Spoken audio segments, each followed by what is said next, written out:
അവയവദാനത്തിനെക്കുറിച്ച് ഒരുപാട് വാർത്ത ഈയിടെയായി തന്നെ പുറത്തു വരുന്നുണ്ട് എന്ന് നമുക്കറിയാം.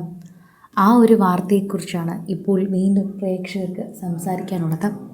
മരണം കടന്ന് മിടിക്കുകയും കൃഷ്ണലാലിൻ്റെ ഹൃദയം ഇപ്പോഴും തുടിക്കുകയുമാണ്. വാഹനാപകടത്തിൽ തുടർന്ന് ചികിത്സയിലിരിക്കെ മസ്തിഷ്ക മരണം സ്ഥിരീകരിച്ച തിരുവനന്തപുരം ആനയറ ഒരു വാതിക്കൽ കോട്ട മൂഹക്കാട് വീട്ടിൽ എസ് കൃഷ്ണലാലിൻ്റെ ഹൃദയം കോട്ടയം കുമരകം കുന്നത്തുകളത്തിൽ വീട്ടിൽ അരുൺ ഷാജിക്ക് വിജയകരമായി വച്ചുപിടിപ്പിച്ചു എന്നതാണ് ഒരു സന്തോഷകരമായ വാർത്ത. 33 വയസ്സുകാരനാണ് എസ് കൃഷ്ണലാൽ. അരുൺ ഷാജിക്കോ 35 വയസ്സും. അരുണിന് പ്രത്യാശയുടെ ഈസ്റ്റർ സമ്മാനമായി ഹൃദയം മാറ്റിവെക്കൽ ശസ്ത്രക്രിയ ഗംഭീരമായിട്ടാണ് നടന്നത്. ഹെലികോപ്റ്ററിലാണ് തിരുവനന്തപുരത്തു നിന്നും ഹൃദയം കോട്ടയത്തേക്ക് എത്തിച്ചത്. കൃഷ്ണലാലിൻ്റെ ഹൃദയം അരുണിന് ചേരുമെന്ന് കണ്ടെത്തിയതോടെ ഇന്നലെ രാവിലെ കോട്ടയം മെഡിക്കൽ കോളേജ് ആശുപത്രിയിൽ നിന്നുള്ള സംഘം കൃഷ്ണലാലിനെ ചികിത്സിച്ച് തിരുവനന്തപുരം കിംസ് ആശുപത്രിയിലേക്ക് എത്തുകയും ചെയ്തു. എയർ ആംബുലൻസ് മാർഗം ഉച്ചകഴിഞ്ഞ് 1:50 ഹൃദയവുമായി തിരുവനന്തപുരം വിമാനത്താവളത്തിൽ എത്തി. 2:15 പുറപ്പെട്ട ഹെലികോപ്റ്റർ 2:53 കോട്ടയം പോലീസ് പരേഡ് ഗ്രൗണ്ടിൽ ഇറങ്ങി.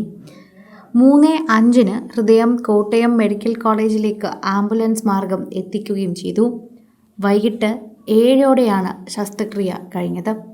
കോട്ടയം മെഡിക്കൽ കോളേജ് ആശുപത്രി കാർഡിയോ തൊറാസിക് വാസ്കുലർ സർജറി വിഭാഗത്തിൽ താൽക്കാലിക ജീവനക്കാരനായ അരുണിന് 2 പ്രാവശ്യം ഹൃദയ ശസ്ത്രക്രിയ നടത്തിയിരുന്നുവെങ്കിലും അസുഖം ഭേദമാകാത്തതിനെ തുടർന്നാണ് ഹൃദയം മാറ്റൽ ശസ്ത്രക്രിയ വേണമെന്ന് ഡോക്ടർമാർ ആവശ്യപ്പെട്ടതും നടത്തിയതും എന്ന് പറയാം. തുടർന്നുള്ള വാർത്തകളെല്ലാം തന്നെ ഈ ഒരു കാര്യത്തെക്കുറിച്ച് സോഷ്യൽ മീഡിയയിലടക്കം നിരവധി പേരാണ് ഈ ഒരു കാര്യത്തെക്കുറിച്ച് ചോദിക്കുകയും ചെയ്യുന്നത് എന്ന് പറഞ്ഞേ മതിയാകൂ. എല്ലാവരും ഇപ്പോൾ കൃഷ്ണലാലിൻ്റെ ഹൃദയത്തിന് നന്ദി പറയുകയാണ്. കൃഷ്ണലാലിൻ്റെ ജീവിതത്തിന് നന്ദി പറയുകയാണ്.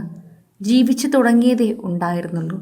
ഒരുപാട് സ്വപ്നങ്ങൾ ബാക്കിയാക്കിയാണ് കൃഷ്ണലാൽ മടങ്ങിയത്.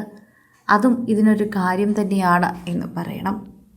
വെൽഡിംഗ് തൊഴിലാളിയായ കൃഷ്ണലാൽ ഏപ്രിൽ 1 രാത്രി 9 സൈക്കിളിൽ കടയിലേക്ക് സാധനങ്ങൾ വാങ്ങാനായി പോകുന്നതിനിടയിലായിരുന്നു ഒരു വാതിക്കൽ കോട്ട എസ് വളവിൽ കാറിടിച്ച് അപകടം ഉണ്ടായത്.